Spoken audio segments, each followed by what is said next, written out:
Greetings, students. It is finally week 15, right? So this is my final lecture for the history of modern philosophy, right? Are you sad? Are you going to miss this big melon head talking to you every week? You'll probably be okay. I will miss giving these lectures. I guess I'll give new lectures next semester. Um, but it's fun. It's fun to build on what you've already done and move the conversation forward. So I will miss this. I will miss discussing things with you specifically. But we all get to move on. I get to have new students. You get to have new instructors. So it'll be okay. All right, so we're covering David Hume still, right? We are looking at an inquiry concerning human understanding. We already looked at sections 1 through 7, and what we've got remaining is sections 8 through 12. Okay, now I've decided that I don't really need to say anything about section 12. I do want you to read it. I think it'll be helpful. But it would be overkill for me to try to cover it because Hume somewhat casually discusses these different schools of ancient philosophy, different strands of skepticism, right? And that's a big conversation. He's very casual in what he says about them. And that's because of who he's writing to, right? So he's writing to other people who've studied Greek philosophy, perhaps even in the original Greek. He's writing to not just highly educated people, but people who've been educated in a certain time and place, who just would have been familiar already, right? So there's no reason for me in this course to try to dig all of those references out and talk about academic philosophy versus the Pyrrhonic skeptics. It's just there's not enough payoff here. If it were a Hume course, it might make sense to dig into it and try to really figure out what his influences are. But anyway, in this course, not so much. And remember, if you want me to talk about something specific that you wish I had covered, you can always just leave me a note in the course, right? In the discussion forum, there's a topic set up specifically for that sort of thing. And I'll monitor that. If you have something you want to ask me about section 12, go right ahead and I'll give you a short lecture on that. Unless I can answer your question in one sentence, and then I'll just write a sentence. I'm sure you understand. Okay, now as far as section 8 goes, obviously we've got to get to that first. The structure of it is very simple. It is an application chapter, right? What I mean by that specifically is Hume has given us a model of cause and effect, right? Going into section 8, we've already developed this model of cause and effect, and in chapter 8, we apply the model to human action. That's basically what's going on, right? So remember, there's constant conjunction and there's inference from the cause to the effect, from the effect to the cause. Either way, right, our mind through custom carries us from the observation of the cause to an inference that the effect will occur, say. or we observe the effect and we infer that the cause occurred prior to this moment. It works either way. So Hume is just going to apply that model to human action. Now, before we do the application, there is a prefatory note that's important from Hume's point of view. So Hume wants to claim that the dispute between those who insist on free will and those who believe that all human action is necessarily determined by other factors, let's say, that dispute, he says, it has to be merely verbal, which is a pretty strong claim. I don't agree with it. We'll get to that, right? But it's remarkable that he makes such a strong claim. There's a long tradition of people arguing about whether we have free will, and they certainly think they're arguing about something substantial, but Hume says, well, this has to be a verbal dispute. Why does it have to be a verbal dispute? Because this issue of human action and the cause of human action and how human action is caused, what the modality of it is, whether necessary or free, meaning contingent, something like that, right? It's a matter of common life and experience, he says, right? I mean, we do actions every day. We have motivations that lead us to do our actions every day. We make inferences about human behavior every day, right? So this is everyday stuff. This isn't obscure metaphysical stuff. This isn't like talking about the afterlife or talking about God's infinite power. It's just everyday stuff. So we all, this is where I don't agree with Hume.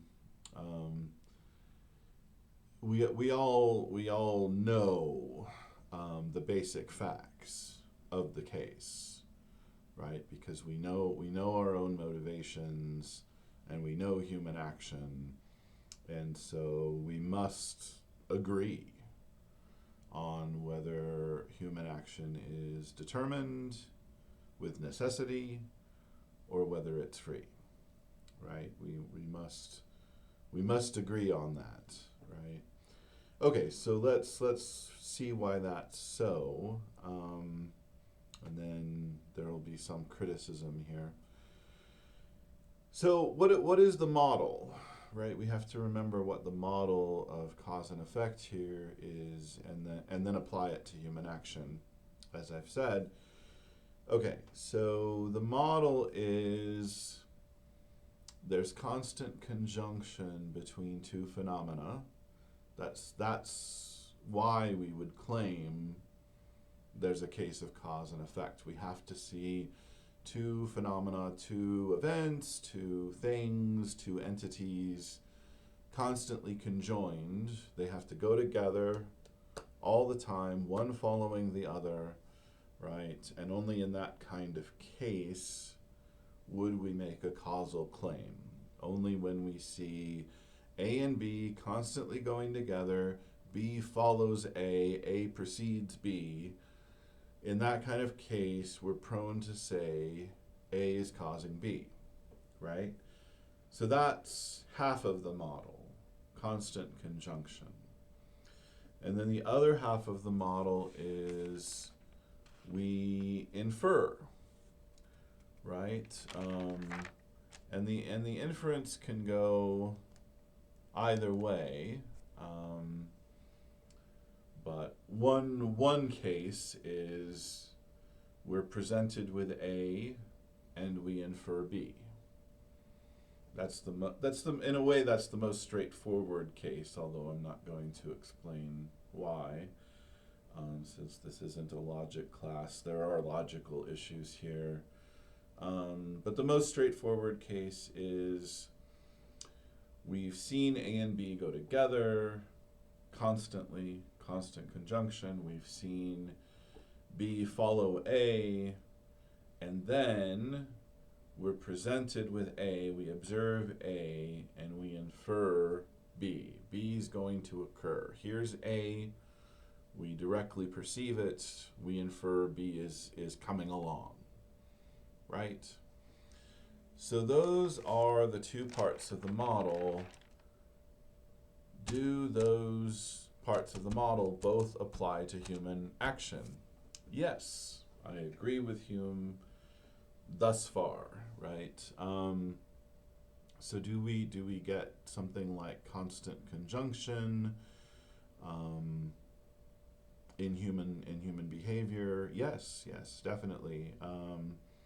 So for instance, we say that mothers love their children and spouses, when they start out, at least they love each other. What kind of behavior does love lead to? It leads to looking after the interests of the beloved, right? And we know this based on experience, so we see people loving other beings, loving other people, loving their dogs, whatever it is, and they look out for the interests of these beings that they love, right? So that's some constant conjunction. People have ambition, right? We observe ambition in ourselves, perhaps. We observe ambition in others, or they even tell us directly that they're ambitious. That can happen. We know that leads to attempts to achieve great things that are out of the ordinary, right? There's competition involved. I have to show I'm better than others. This doesn't have to be an awful thing. You know, you don't have to be cruel and mean about it. Professors are often like this, and they're not all mean and cruel. They want to show that they've achieved at a high level, right? They're going to show that they've got the right reading of Hume or whatever it is, right? And they're putting themselves out there, and it's a certain kind of ambition, right? They're ambitious to show their stuff and to move ahead in their careers, or at least to show off or something, or whatever it is, right? I certainly would like to have a reputation for being knowledgeable about the history of philosophy. So that's ambition enough, right? And so we can see what kind of behavior that leads to. And then there's envy, right? People want what others have. They resent what others have, right? That's part of envy. You don't have envy without the resentment. So what does that lead to? Accusations, that others have gotten things unfairly, that they don't deserve it. It leads to strife, bickering, arguing, right? So I've tried to run the gamut here, nice positive emotion, then one that I think is kind of neutral. Ambition could be good, ambition could be bad. It has some good consequences, some bad. And then envy is just the worst, I think. Just completely useless emotion. It doesn't really have good outcomes, if you ask me. I won't argue for that, but I'm just explaining why I picked those three emotions. I'm trying to run the gamut, like I said, give you a variety of emotions.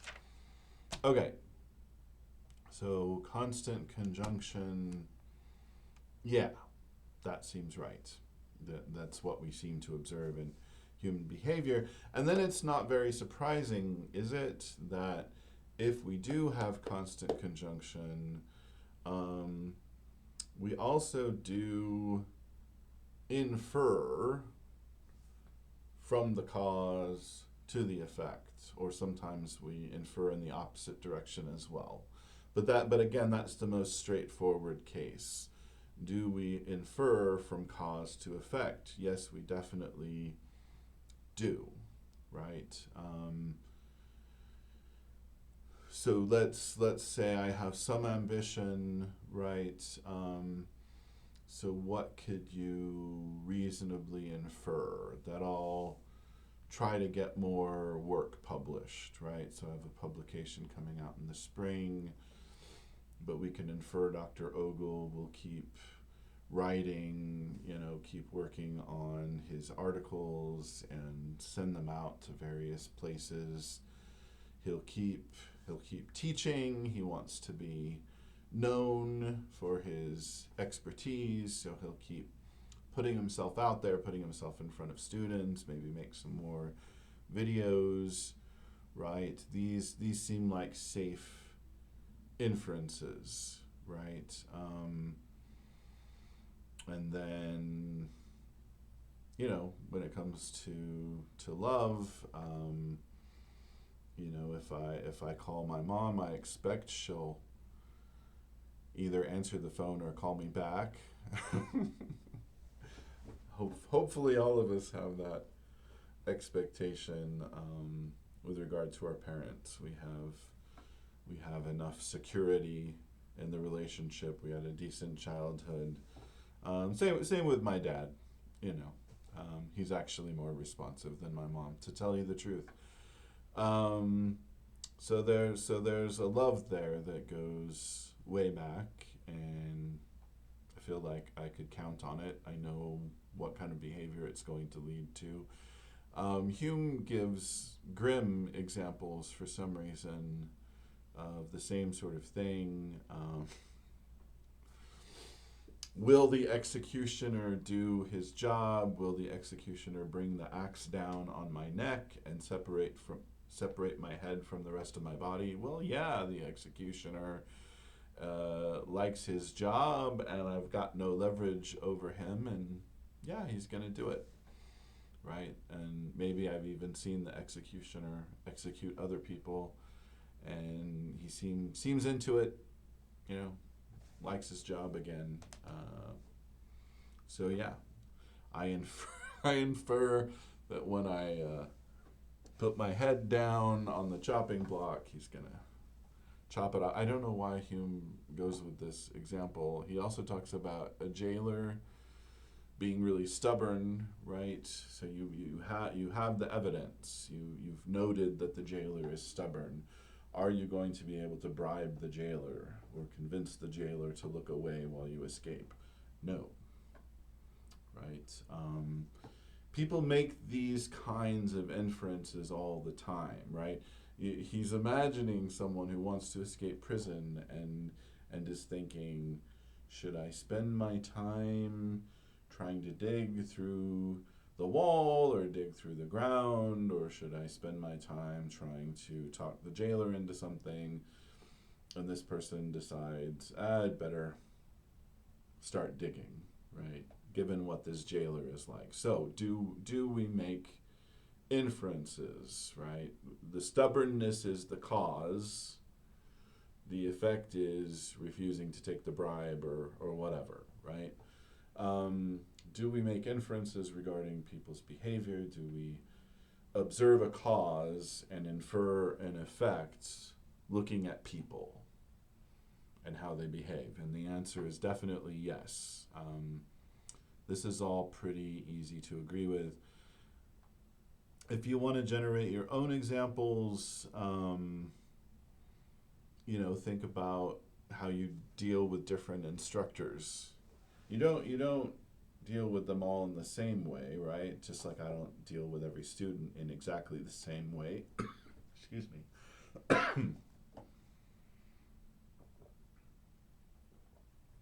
In some sense, I have to treat everybody the same. There are issues of justice there. But when I'm trying to motivate a student to do something, I don't use the same words in every case, or highlight the same things in every case, right? I'm trying to motivate that particular student. I don't always come at it the same way, right? And you could be in a situation like the prisoner trying to escape, and you're trying to figure out, which direction do I go in, right? You might have two assignments that are due tomorrow, and you can only do one of them on time. And so then you naturally ask, well, which instructor is going to give me a hard time for turning in late work, and which instructor is going to just shrug it off, right? This is a natural question for a student to ask. And when you figure out which one will shrug it off, if any, then of course you'll do that professor's paper later, and you'll focus on the other one first, right? You're looking for the path of least resistance, of course. So yeah, you're making these sort of inferences all the time, or these sorts of inferences. Okay. So we seem to have found that the whole model fits, to sum it up, right? So we had a model of cause and effect, right? And the model had two parts. There was constant conjunction, there was inference based on mental custom or habit. Both parts of the model fit with respect to human action. So what are we supposed to get out of that? Well, Hume thinks what we should get out of that is it's all necessary, which now that's where I that's where I get off the train, right? In other words, we think of the connection between cause and effect as a necessary connection, right? Well, the effect had to happen because the cause occurred, right? That's been part of the discussion in the earlier sections of this book. That's just part of what we mean by cause. We mean that it necessarily brings about its effect. So that part I agree with. That's part of what we mean by cause, right? So if that's what we mean, then we should go ahead and say that human motivations necessarily lead to whatever actions they lead to. So human action is necessitated, not free, right? So that's Hume's big conclusion. My major issue with that is Hume has not just admitted, but insisted, really, that we cannot observe a necessary connection between cause and effect. And he's an empiricist, so if we don't observe it, then we've got no evidence of it. I mean, I agree that in common parlance, when we say cause, we mean something that necessarily brings about the effect. But Hume has found there is no underlying phenomenon for that, except in here, in our own tendency to jump forward to the effect when we observe the cause, right? So on the one hand, he's preserving common sense by allowing us to use the word necessity, right? Which is part of what we mean. So he's allowing us to preserve common sense, but at the same time, there's a very reductive view here. The necessity isn't out there. The necessity is not in the cause. It's in our construal of the cause and what it's going to do, ultimately. We're construing it as definitely going to bring this effect about, right? So there's no necessity in the cause, and there's no necessity in the relationship between the cause and the effect, except insofar as we get involved and observe the cause and effect and jump forward from the one to the other. So the idea that based on that we can say, no, there's no free will, which is what he's saying. He's not emphatic about it because I think he knows he has a weak case. What he's saying is that, well, there is no free will. He's coming down on the other side. All action is necessary. Well, if you mean necessary in this extremely reductive sort of way, fine. Now you've made your own terminological point, and if we agree with your terminology, then I guess we'll agree with you. But this is silly, because the necessity isn't directly observable anyway. So what in the world are you talking about, right? Yes, there is a somewhat constant conjunction between human motivation and human action, right? I mean, Hume admits there are exceptions anyway, but he says it's the same in nature. Nature isn't like 100% uniform as far as we know. Weird things happen. And human behavior isn't 100% uniform as far as we know. People do unusual things. But in general, there's uniformity, and we say that the cause necessarily determines its effect. So we might as well go ahead and say that in the case of human action. Except, again, there's no direct observation of any necessity. So, I would say actually Cavendish's view is more appealing. I don't know if you recall at this point what Cavendish said about free will, but her view was that all things in the universe act spontaneously according to their own inner principles. So in other words, free will is everywhere, rather than free will is restricted to human beings. I actually think that's the more plausible view, right? Given Hume's own commitments. I don't actually mean in general. I just mean, well, given what Hume is actually committed to, he can't observe the necessity, and he's managed to put human action and natural phenomena on a par by insisting on constant conjunction and then inference. But since no necessity ever gets observed, I think it would make more sense for him to adopt Cavendish's view and say it's all free. It's all contingent.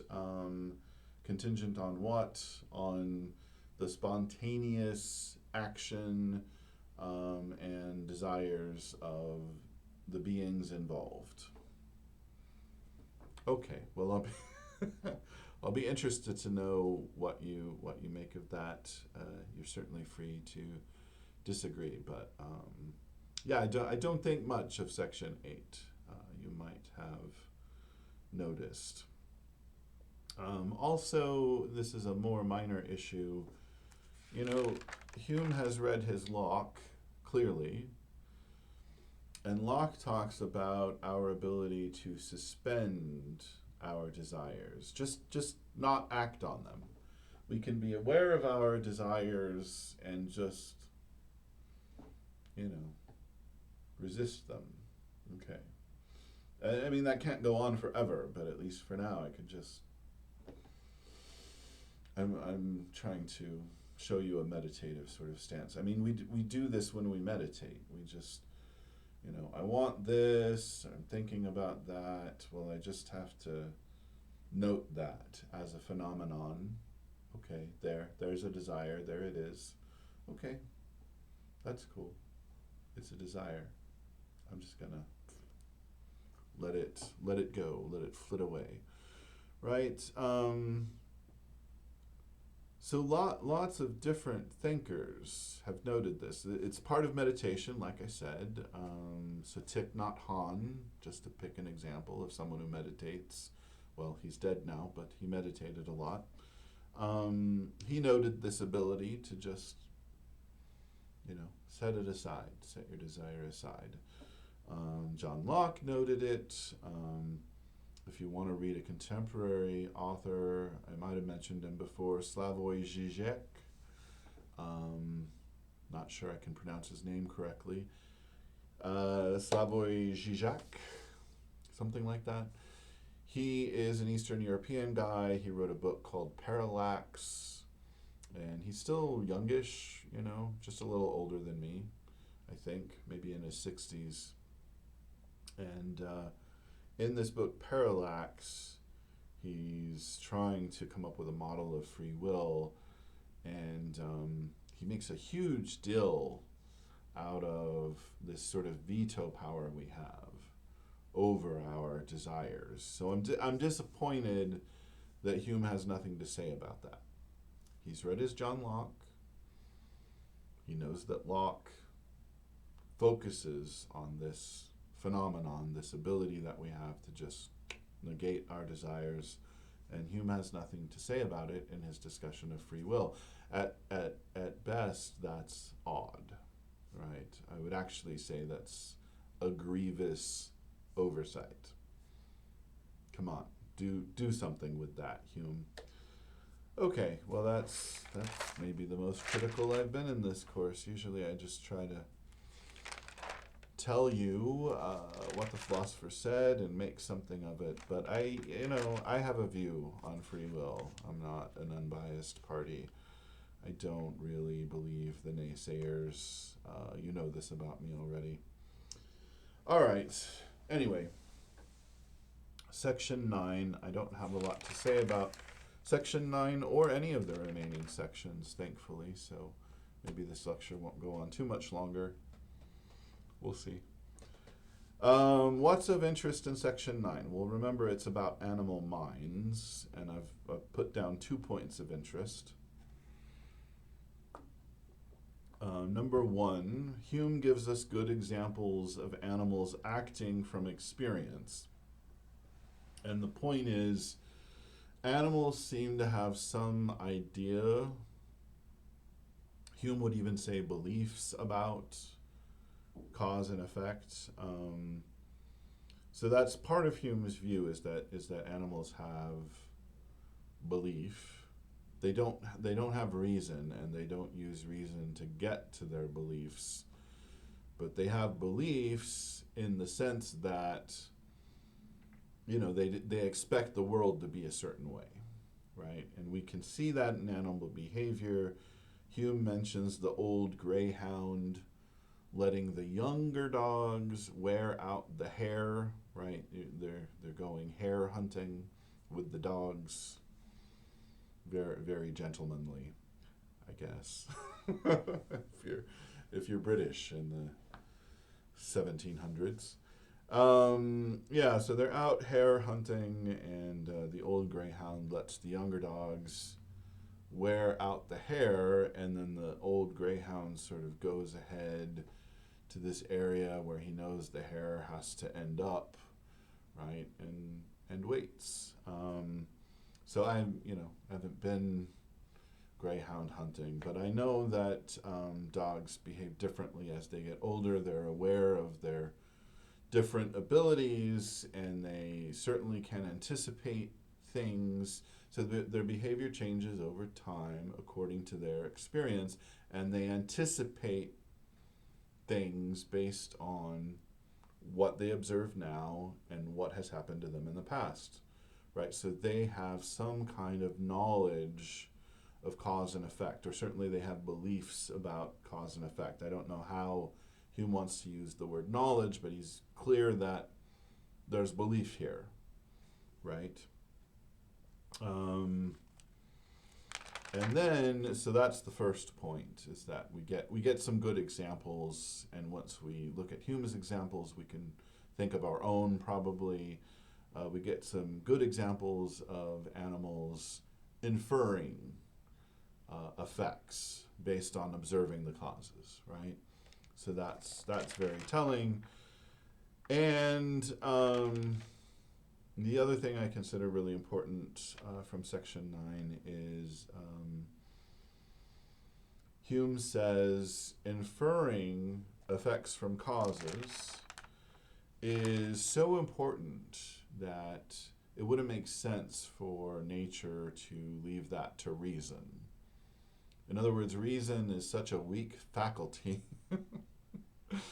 You know this about Hume by now. He doesn't think much of human reason. He's skeptical, right, in a lot of ways.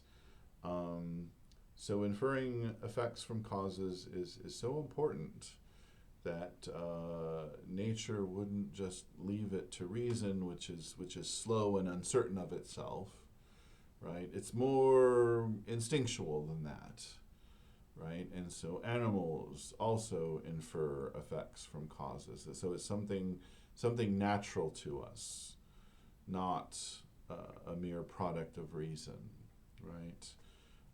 So in a way, Hume's aware of this distinction between slow thinking and fast thinking that's very big now. So inferring effects from causes, that's fast thinking. It's part of the operating system, we might say, to put it in a more modern or more contemporary idiom, right? So that's a good point. I certainly agree with Hume there. Okay. So now we get to section 10. There are a lot of words, but I think we could sum it up without too much trouble. Section 10 is on miracles, and it was published only after Hume's death. So this is some material that Hume held back earlier in his career, right? So his first book was A Treatise of Human Nature, as I've mentioned. So this seems to be material that was removed from A Treatise of Human Nature. And Hume didn't put it in the Enquiry until he was dying, or, you know, I don't know exactly what the mechanism was. Did he put this in his will, but in any way, he arranged for section 10 to be included in an inquiry concerning human understanding once he was dead. So he died in 1776, and in 1777, an edition of an inquiry concerning human understanding came out that had these last three sections in it. There's the one on miracles.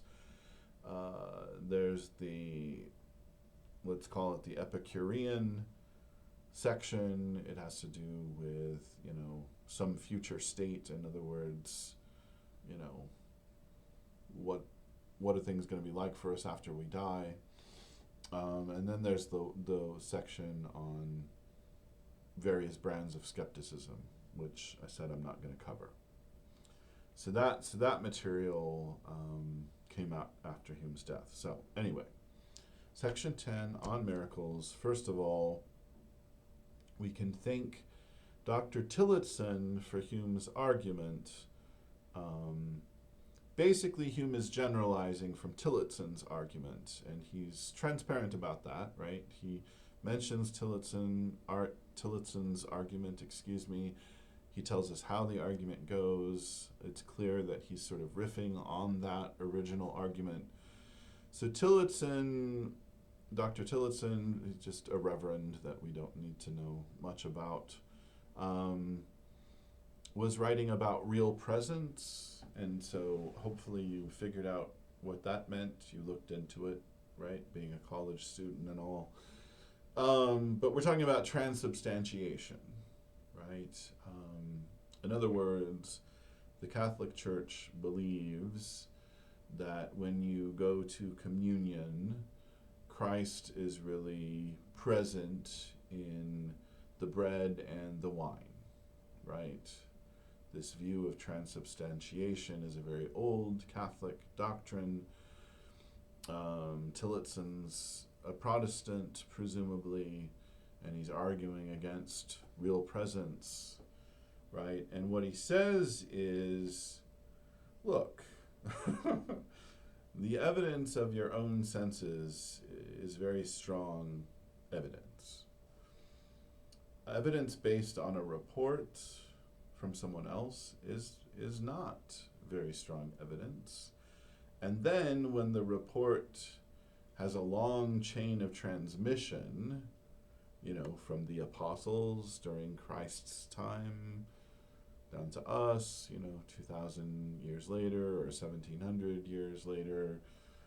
So there's this long, uncertain transmission, and we're getting a report through this long, uncertain transmission. Obviously, the evidence of the senses beats that kind of report, right? And so we shouldn't believe in real presence. We shouldn't believe in transubstantiation, especially when this isn't a doctrine directly stated in Scripture, right? This is based on the Last Supper. Christ says things that could be interpreted, or at least according to the Gospels as we have them, Christ says things that could be interpreted as establishing a real presence, but they could also just be interpreted as metaphorical. As you drink this wine, you're drinking my blood. I don't remember his exact words, nor do we know his exact words anyway, but he says something like that. You as you eat this bread, you eat my flesh. As you drink the wine, you drink my blood.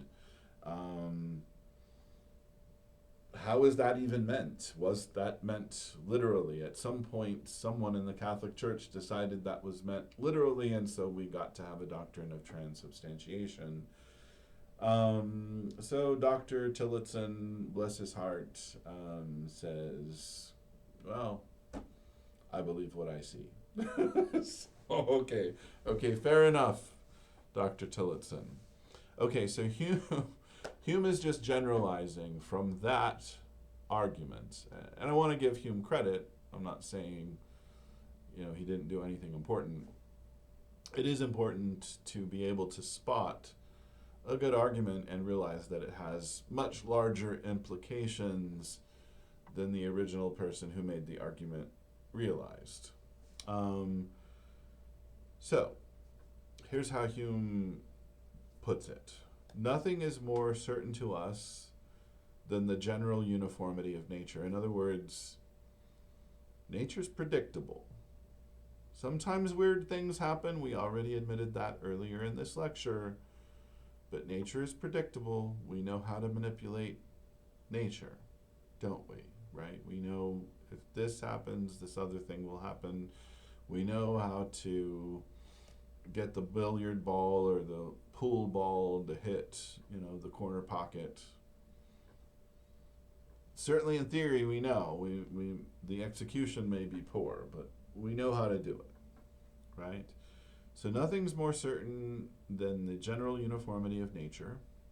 What is a miracle? A miracle, by definition, is an exception to the general uniformity of nature. Something can't be a miracle and be exactly what you expect at the same time.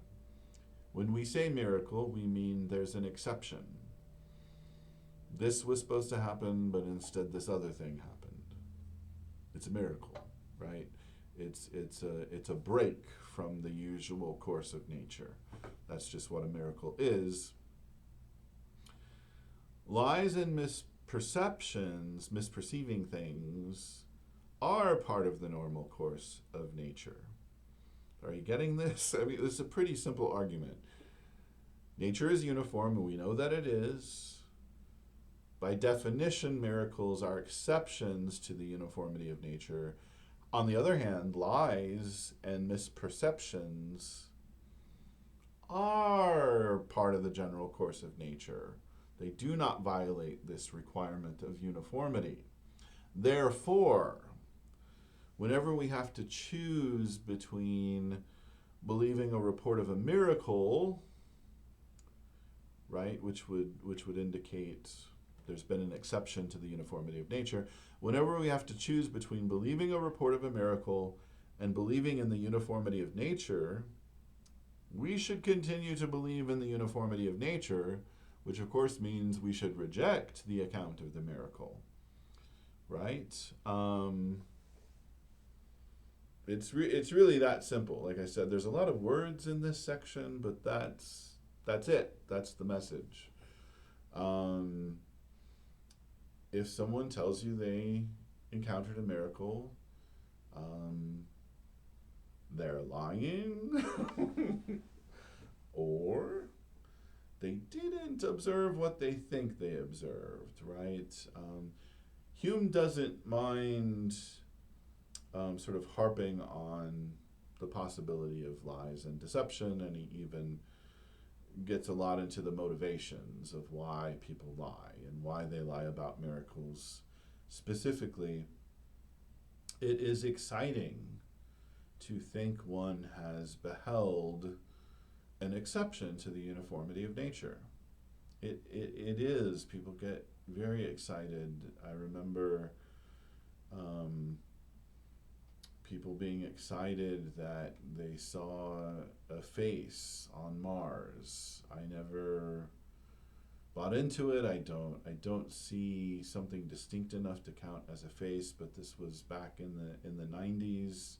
You may have heard of this debacle, right? I had a biology teacher who was convinced that there were intelligent beings on Mars, or it was visited by intelligent aliens, because look, there's a face. Somebody made a face on the Martian surface. Look, there it is. And I look at it and I'm like, kind of looks like a face. You know, it's the same. It's the same thing that comes up. You know, with I'm sorry. I'm going to step on someone's toes here. It comes up with these sightings of the Virgin Mary. Well, I saw the Virgin Mary in a piece of toast. Okay, I mean, I saw a bunny in a cloud. You know, what can I say? We're interpretive beings. We see things, we construe them, we interpret them in a way that fits with our pre-existing notions and interests.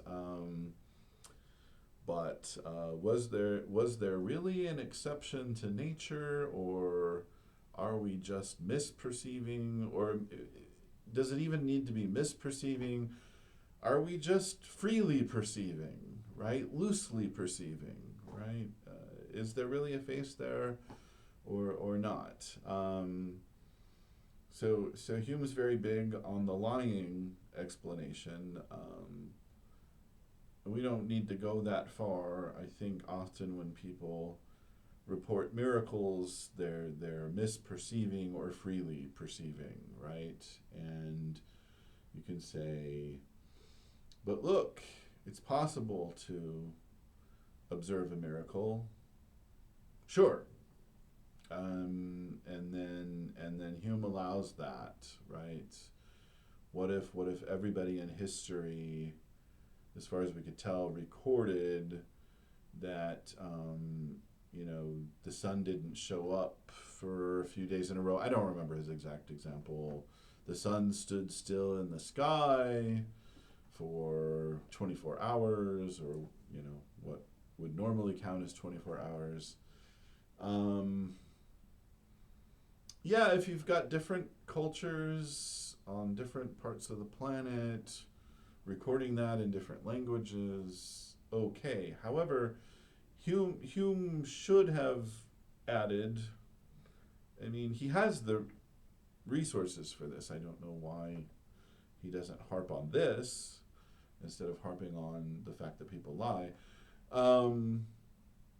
Well, that could be part of some bigger uniformity that we haven't figured out yet, right?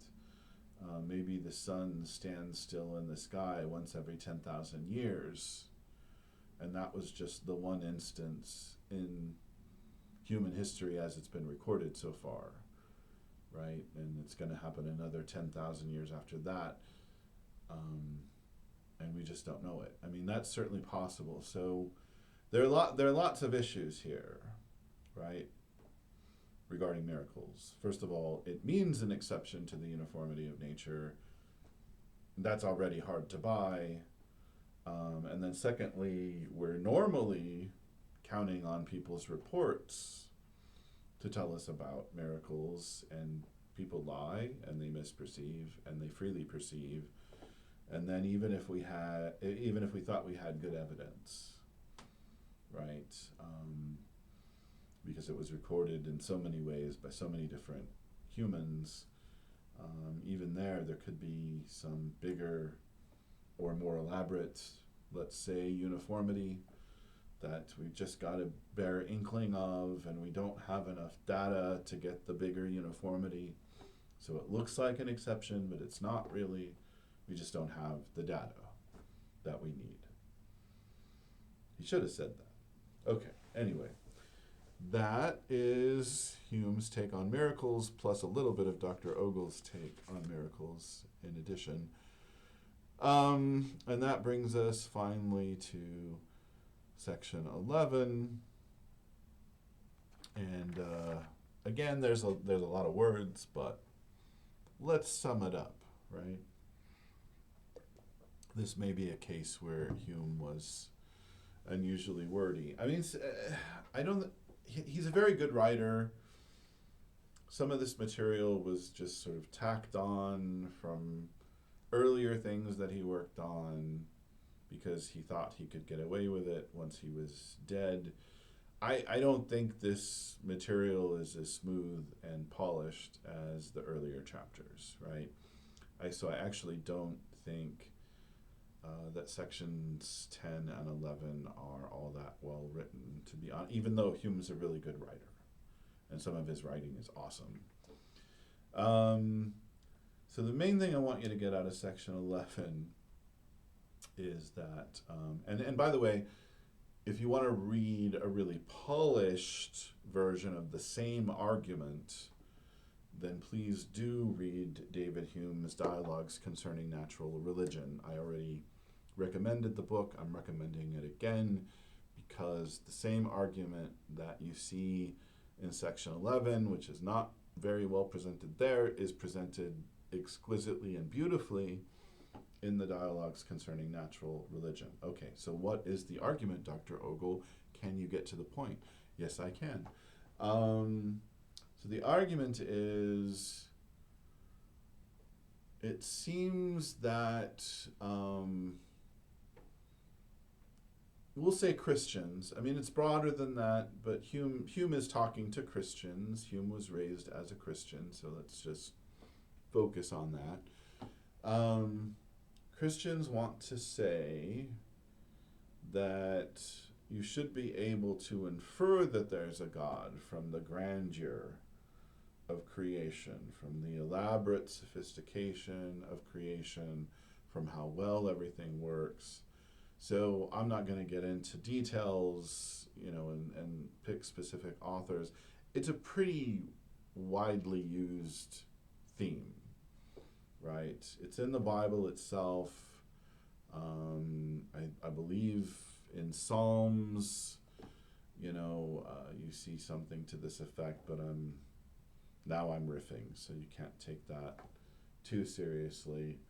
But there are parts of the Bible that suggest that you should be able to just know there's a God from looking around, right?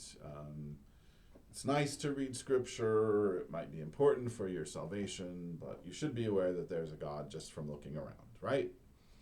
Okay, so in this section, Hume's just kind of running with that idea. So he's pretending he's Epicurus in a way. He's sort of speaking on the behalf of Epicurus.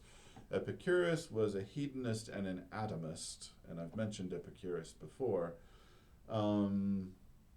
who he was contemporaneous with Aristotle. To some extent, their lives overlapped. So he goes way back. He's after Plato, just as Aristotle was, but around that same post-Plato period, right? And he thought he thought the atoms sort of spun around in the void. He imagines them falling through space. I don't know what's making them fall. So they're falling through this great void, and they sort of swerve, and they collide with each other, and so they begin to combine in various ways, and so this is how things come to be. It's a result of the atoms colliding in the void. That's what Epicurus imagines, okay? So Epicurus thinks he can account for creation in that way. He doesn't deny there are gods, he just thinks they're imperfect, and so that's why Epicurus is being invoked here. The argument at issue here, the one that we want to focus on, is, okay, so Christians think, you look around and you see how perfect the world is, and then you can infer a creator. And so Hume's point, trying to foist it off on Epicurus, is, well, you don't want to infer too much, right? You want to employ Occam's razor. So you don't want to infer something greater than what is actually needed to produce the world as we see it. What do we mean by that? Well, is the world infinite? This is what it comes down to. Is the world actually infinite? Well, no, I guess not. Seems to have had a beginning in time. Seems to be bounded, at the outer edges of space. I don't know what's outside that bound. I don't really get how that works. It blows my mind, but yeah, there seem to be outer edges of space. So we shouldn't infer an infinite God. We shouldn't infer a God of infinite power based on a finite universe, right? Fair enough. I mean, if the point really is inference, right? Hume is responding to a certain line of religious thinking, which is that, well, you could just see that there's a God, right? Just look around. Well, now wait a minute. If we're making an inference, right, you don't want to infer too much. The universe is finite, therefore, if we infer a creator, we should infer a finite creator. Is God infinitely wise? Well, there are irregularities, right? We get droughts, we get famine, pestilence, these sorts of things. The world is predictable, but it's not completely predictable, right? I mean, here we are, beings with desires, and we're trying to satisfy our desires, and the world gives us some amount of regularity, but it's not perfect. Right? You might try to argue that our point of view doesn't matter, but I disagree, and Hume disagrees. Right? We're part of creation. We're here. We have these desires. We're trying to satisfy them, and we get really frustrated. Doesn't that reflect on the design of the world and tell us that it's not perfectly designed? It seems to, right? What a religious thinker wants to do is sort of jump ahead and say, well, God is infinitely good and infinitely wise, but, right? This is a veil of tears, and we have to get through it to an afterlife. Well, wait a minute. You're getting way ahead of anything you can infer. Right? Let's stick to the argument. You look around, you can see that there's a God. Okay, well, what kind of God can you actually infer based on the data? Powerful but not infinitely powerful. Wise but not infinitely wise. Sorry, we see imperfections and irregularities. Is God perfectly benevolent based on the evidence? think. I mean, sometimes people get their just desserts, and sometimes they don't. Sometimes, sorry, that didn't come out very smoothly. Sometimes people get their just desserts, and sometimes they don't. I think you know what I meant to say. Right? I mean, have you ever seen anyone just openly do bad things and then just get away with it with impunity? You ever seen anyone like that? Maybe someone prominent, maybe someone that we're all aware of who's in the media all the time. I'm not going to name names. So, yeah, sometimes people who just deliberately, willfully flout the law and flout convention and flout moral norms get away with it, and other times innocent people suffer and bad things happen to them. So is the world perfectly just? No. So can you infer a perfectly just ruler of the world? No, you cannot infer it. Again, you can say, oh, well, I know God is perfectly good, and therefore in the afterlife things will be made right. In the afterlife, that bad person will be punished, and that good person will be rewarded for what they endured. Well, you're getting way beyond what you can infer there. You couldn't infer, right, someone infinitely powerful and infinitely wise to begin with. So, do we have a creator that can make an eternal soul? Well, that would be infinite on one end if it was an eternal soul. We had no reason to infer an infinitely powerful creator, so we don't know that we have a creator who can make an eternal soul. So you start talking about things being made right in the afterlife, and you're just getting carried away, getting ahead of yourself again. Okay, to me that's fun. This is fun stuff. This is why I enjoy Hume. But again, this is much better stated in the dialogues concerning natural religion, so I highly recommend that. But it's stated adequately in section 11. I hope you recognize what I'm saying as what Hume is trying to say in section 11. Okay, it's been fun. I'm sorry if I ended on a cynical note. There's faith, and Hume is clear about that in the dialogues concerning natural religion. Reason doesn't get us what we want. That is part of Hume's overall message. He's not just an anti-religious jerk. Part of his whole philosophical message is about the limitations of reason, right? It goes beyond some kind of anti-religious sentiment that he's harboring.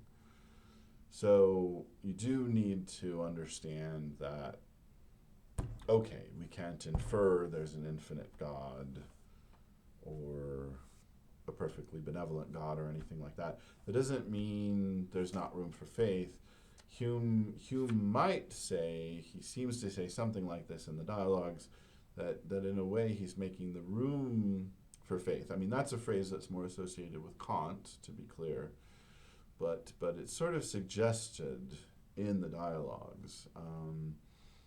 You get rid of these spurious arguments that don't work, and then faith can do its thing. Faith can allow you to believe where there's not adequate grounds for belief, right? I mean, Hume might see it that way. He might actually be a very pious person. I don't really believe that, but he sort of leaves it open in the dialogues. He lets you think that maybe the main character, who's clearly very skeptical, seems very Hume-like, maybe that person is actually really, really pious in his own way. Could be. Gosh, it's been fun. All right, I'm sad. I am sad now that this is the last lecture. Thanks for bearing with me through 15 weeks. Wow. All right.